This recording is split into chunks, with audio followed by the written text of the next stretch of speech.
Hey, what's up, everybody? How you all doing this evening? Welcome to In the Spotlight with Kenton Rogers, yours truly, Kenton Rogers. And we have a very special guest here on tonight. I don't know if he wants me to actually tell who he is, because he's grown up and everything. I don't know if he likes to be called baby brother anymore. Any of that stuff. But he's my youngest brother, and we're grateful to have him here on this evening with us. And Antwan, how you doing? Great in yourself, sir. Man, I'm doing well. I'm doing well. He is the host of Out and Up, and it's actually Out and Up Athletes. Am I right? Yes, sir. Yes, sir. Okay, so he is the host of Out and Up Athletes, and we're going to ask him first of all to share with us about what it's a podcast that he does, or would we should we call them podcasts or vlogs, or do they have multiple names now? Multiple names now, multiple names. So I think all will be appropriate. But yes, that is the name of the show. It is Out and Up Athletes, and Okay, and again, it is a video show. That's posted on YouTube.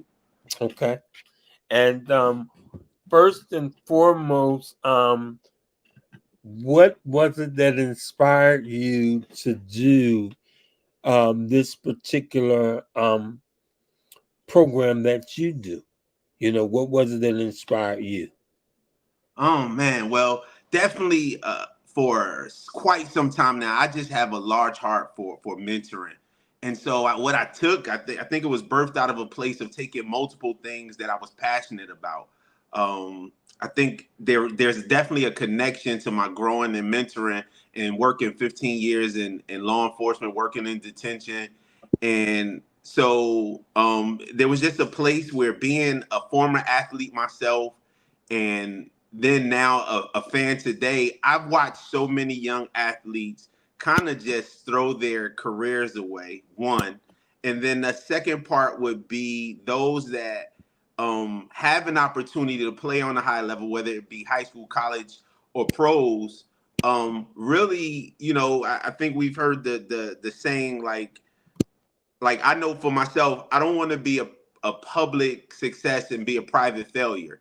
And so that place where so many young athletes have a zone of being great in a sport, but not focusing the same on life. And so the thought, anybody that knows the sport of football, there's a route called the out and up. And so I kind of took that name and mixed it with just the mindset of encouraging young athletes to be their very best outside of the sport that they were playing. Okay, that's what's up. So now it's actually Out and Up Athlete, right? Yes. Without the S on the end. Well, actually, the YouTube page is out underscore and underscore up athletes with Okay, the S. With the okay. S. Yes. I was just putting the headline up under your name here tonight. Does that look all right the way I have it? Yes, that's great. Okay, I wanted to make sure we had that there. So, are you aware of how many shows you've actually done so far? Oh, honestly, not right offhand. I can say that we are now in a. I kind of have broken them up into season, and we're in the sixth season. Every season prior to our fifth season, we did at least 12 to 16 shows. So kind of break those first 4 years up. Last season, I think I stopped at about 10, and then this season we're on number six. Okay. All right. So let me ask you this question. Are there um any particular episodes in particular that you want to highlight and talk about on tonight? Wow. Well, very good question, but there's been so many awesome ones. But I will say what's so awesome is that currently the show that was posted on just this week was a show where I had the opportunity to really get personal and transparent in that I had a sit down, which was my second time sitting down with my oldest son. He's 22 years old, just finished college, just graduated, and actually was blessed to be hired on as a grad assistant. But we sat down and we didn't just talk about just his career. This second episode I did with him, but we actually got into his life of growing up in a single parent home, meaning without me in it, because I moved south when he was, about 2 or 3 years old. And so his journey of navigating without dad in the home, and then our up and down relationship where he struggled with dealing with dad not being there, and then how much we've grown and how tight we are today. So that was an awesome show, just to really, because I believe there's so many young people that deal with that, dealing with not having one or both parents in, biological parents in the home. So this was a show where we were really transparent about our journey, and the hope is that it'll be a help to another young athlete who's navigating through the same issues. Okay. Let me see. I was trying to see if I was able to actually get to anything on your page, and I'll do that. So if you want to actually talk, like I see one here, and I'm actually get to your actual page, but is that the one out in the season 6, episode 6 with Antwan Rogers Jr.? Yes. Okay, good deal. Um, so let me at any point, do you want to share a clip of anything from any of your shows? Um,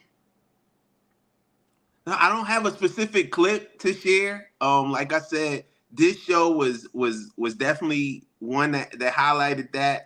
But I've had some awesome guests. Like, the goal has been to provide guests beyond just current athletes or former athletes. But even I've had the opportunity to interview Dana Cunningham, who is a psychologist out of Washington D.C. area. Miss Janae Adams, who is a financial advisor in the Winston-Salem area, an attorney that's here close in the Fayetteville area. So I've had a variety of guests where I wanted to talk about different subjects. I've had those that have worked also in law enforcement, a deputy. Early in our season, probably season 1, we had a deputy that lives here locally in the Fayetteville area, and I've just been wanting to bring different angles to the young people just to help them navigate through the different ups and downs. Some dealing with traumas, some dealing with life outside of the sport. And so I don't have a specific show to highlight, because there's Okay. been so many awesome guests that we've been blessed to have. So it's not just people who are athletes. You Yes. actually cover a variety of Yes. subjects under the umbrella of out and up athletes. Correct, correct. And most I will say I've reached out to some guests. Let's just say Dana Cunningham, and then even Miss Janae Adams, who's the financial advisor. And the funny thing was, in talking to them, and as we began to build relationship and conversating, most of them were former athletes. So that wasn't necessarily the reason for the episode. It was to talk about, with Miss Dana Cunningham, mental health, and then Miss Janae Adams, that for her to kind of come on and give some financial advice about young people just learning to manage their finances and things like that. But I mean, Miss Janae Adams had a full, I believe, scholarship to like South Carolina State as a tennis player. And so many of my guests, even though they were currently not athletes, and they were in other career fields, they still had some connection to sports. Okay, that's what's up. We have someone out there that's listening in, uh, Pat Norman, and she actually said, I put the comment on the screen. She said, awesome. I'm going to share this information with my nephews who are athletes. She has nephews, young nephews that are Awesome. athletes and everything. She says she's going to share this information with them. That's awesome. Thank you, Pat. So now let's kind of talk back, because coming up, we came up in the same family. Hmm. We had different inspirations or aspirations. We didn't all go the same path as far as our careers are concerned. But I know you were involved in sports coming up. Am I right? Correct. Didn't play all throughout my youth. I did play like 2 years of baseball early on, like the ages of 8 and 9, and then I didn't even attempt to play a sport again until maybe the age possibly it would have been like eighth grade. So maybe 13 years old. Had some medical issues, wasn't cleared to play by the doctor, and so I didn't play again until my freshman year in high school, and I played all 4 years in high school. Okay. Now, and you played baseball first, and Yes, then in played high school you did what? You played football. Played football. football. Yep. Okay. Now, Yep. did you ever want to go further as far as playing football than what you Um, did? I can't say that I really had a deep passion for going further. I kind of knew that I was kind of undersized for the position, being a little short, stocky guy. I was able to play the line where I was able to block for, the run, the skill players, the quarterback, and all of that. So I was undersized. At 5'7", I was blocking guys that were 6'5" and 6 feet tall, and on the average, at least 6 feet tall, if not taller. I can remember playing against some teams. Bergen Catholic was a big program we played, and they definitely had guys that were 6'3", 6'4", 6'5". But at 5'7", I always loved to say, like, I was able to utilize that gift of being short, and it helped me, and I used it as a benefit. And I actually started varsity at my high school my sophomore through senior year. So Okay. I had an opportunity to come in and was able to start, blessed to gain some accolades by the end of my senior year, and even played in the All-Star game. Okay. So now, let me ask you this question: baseball or football? Which one? Which one for you? Or do you Oh, watch them both today? no, well, hands down, football. I periodically peek in at baseball every now and then. It hasn't been a sport that I've watched throughout my youth. Very early on in life, I definitely watched it a lot, attempted it, and I think noticing that it just was not my thing. That hand-eye coordination just didn't work well for me, and I had a hard time making contact with the ball. Okay. And it's even funny, as you say, growing up in the same house. We were in church every Sunday. So I played my first 2 years, and that second year, again playing Pee Wee, which was the age level that I was playing at that age. The third year, I recognized I was not good enough to move up to midget, and Pee Wee played all their games on Sundays. Okay. So by the third year, noticing I wasn't that good at it, and it was actually, taking away or causing, that thing where somebody had to get me to games. I decided by the third year, I don't think this is my sport. And so I kind of pulled away and, just kind of went on. And, even though I didn't play, our older brother coached throughout my youth. So even though I didn't play, I had an opportunity even through that same age frame to kind of be, the equipment manager, ball boy, water boy, all those kind of things for my older brother. I never played midget league football, a rec center football, but I had the opportunity to be around the game at a young age. Okay. Okay. So now that you're older, let me ask you this question. Who is now, because I will definitely say this. I wasn't one of the ones in the family that was into sports at all. You know what I'm saying?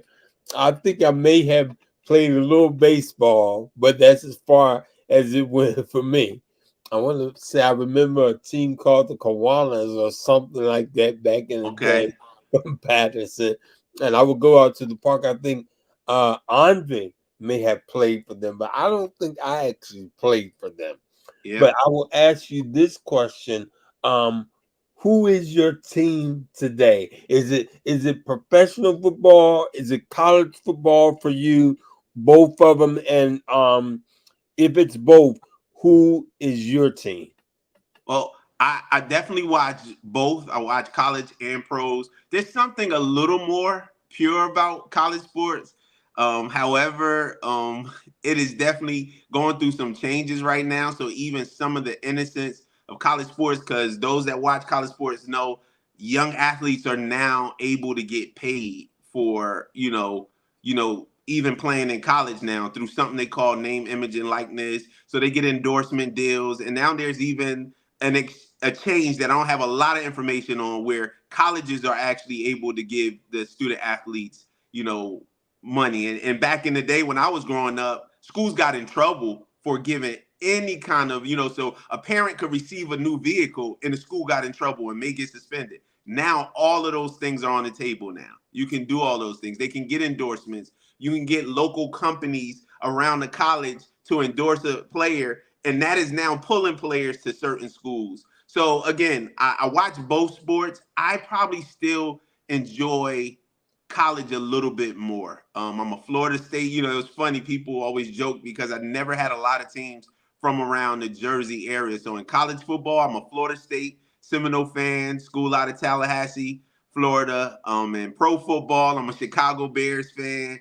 So I love the, Chicago Bears. And so those are the two, football teams. And then my other professional team I watch and have been a fan since the 80s was definitely the Lakers in professional basketball. So those are the main three sports, with two between college football and pro football, and then the pro team in the Lakers. Okay. Is there anyone that you particularly, because I'm sure you've enjoyed interviewing all of your guests that you've had on, and you're not even able to like really pick one because they've all been such great interviews for you. Is there someone that you have not interviewed yet that you would like to interview? Oh man, the list is probably so long. I don't even know where to start. I think it's not that it's a specific person.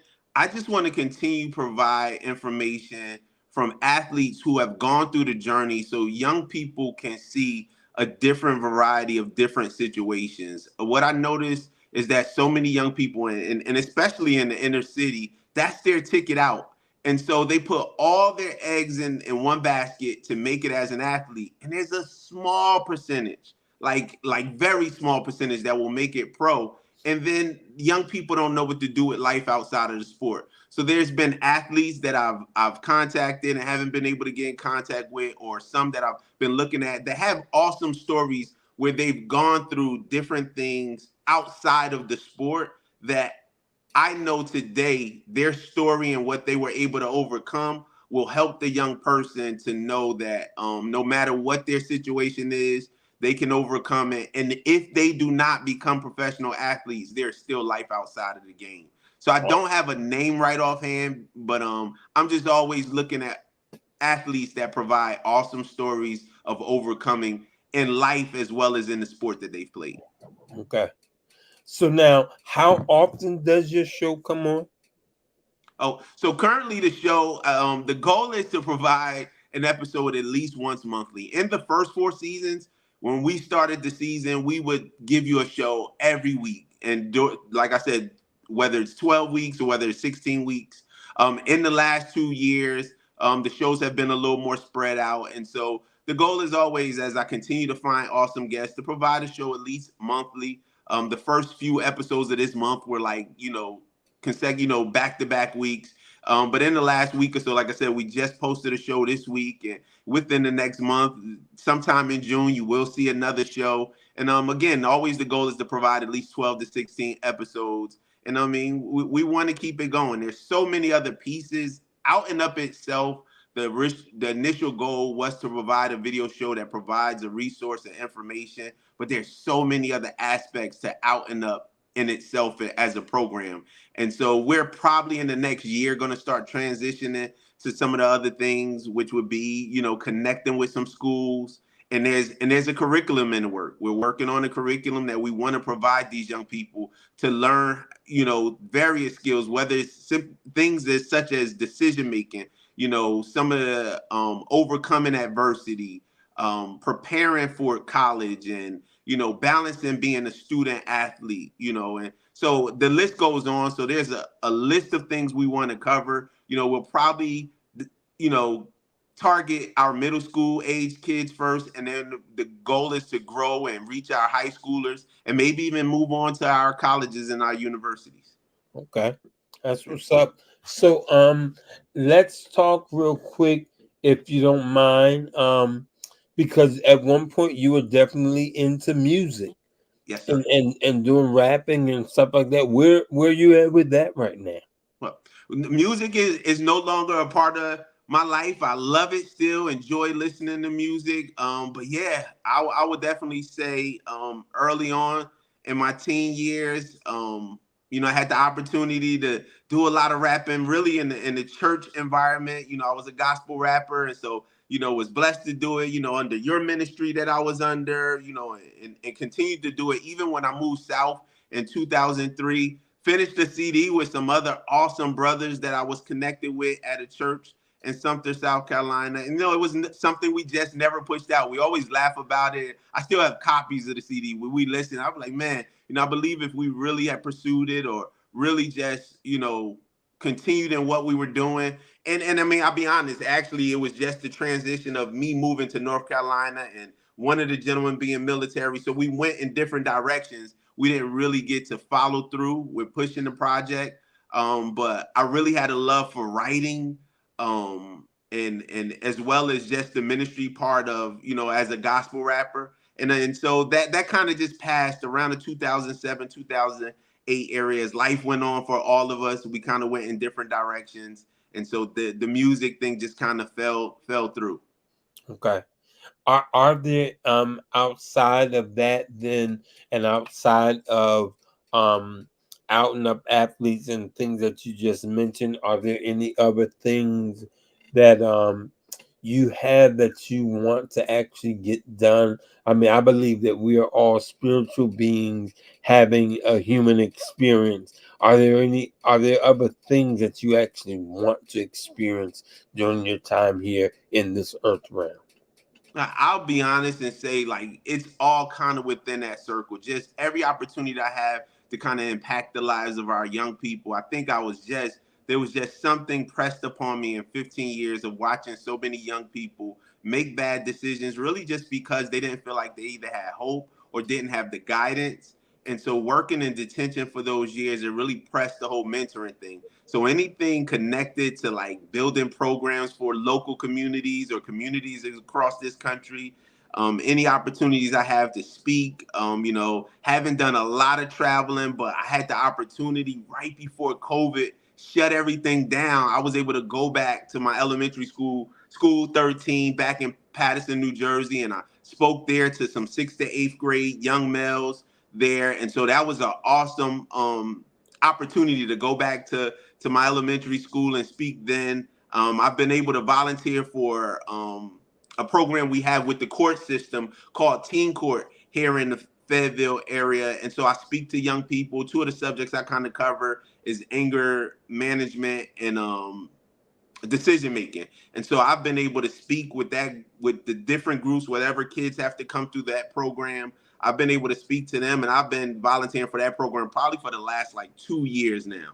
And so every opportunity I get to kind of just speak to young people and kind of just, in whatever way, be able to really encourage them to just, you know, make the right decisions and believe that there's hope in life and they can overcome whatever they're facing. That's really what it's about for me. So there's a bunch of different, branches from that tree that comes about, that I'm working on, whether it's out and up, whether it's a line of even shirts that I'm working on that's in the work, it's a message behind it. But the name is called A Mark, and many that know me know my name is Antwan. The middle name is Marquise. But A Mark is just encouraging people as a whole to really leave an impression. Do whatever you're doing in life, make sure you're doing it to a place that you're trying to leave an impression on someone that will help in changing their life, their environment, or the world that they live in.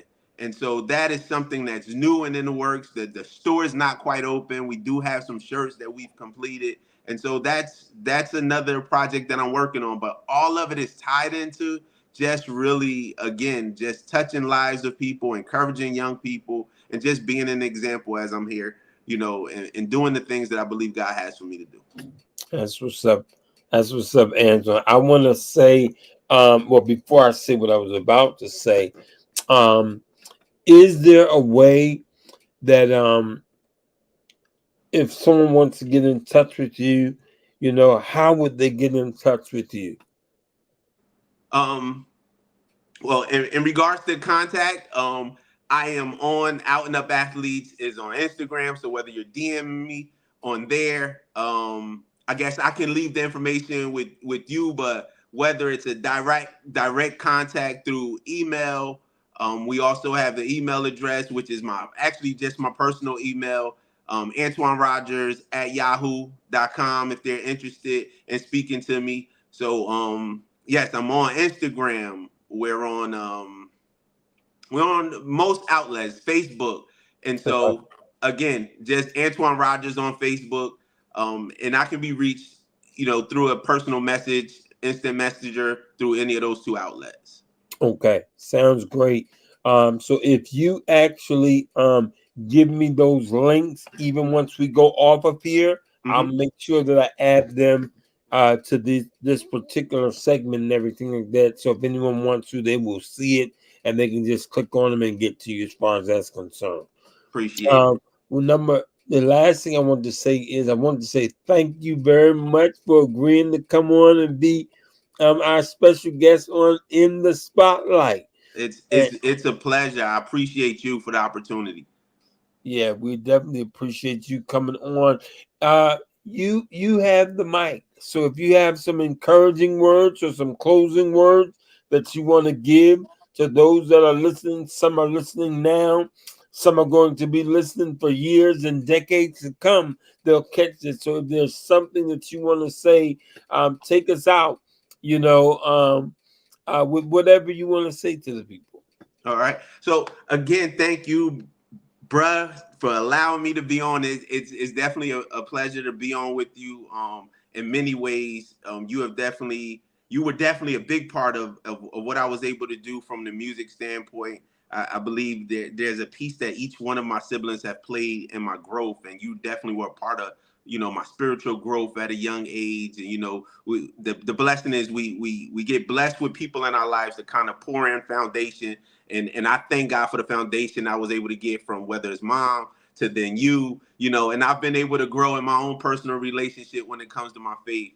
But thanks again for allowing me to be on. And I want to be real quick and short. Just two awesome quotes that I use quite often. Well, one quite often and one just recently. One is from Stephen Covey, and I share this with all young people, definitely the athletes every now and then when I get an opportunity to speak in other areas. But when I speak to most programs, definitely with Teen Court, most of our young people, I believe, are distracted by what's going on around them. So whether their home situation isn't what they want it to be or what they would hope it to be, sometimes they feel like that's what they have to be a product of. And so I share a Stephen Covey quote that says to them, and I believe it is applicable for even most adults sometimes, and knowing that we're not a product of our circumstances, we're a product of our decisions.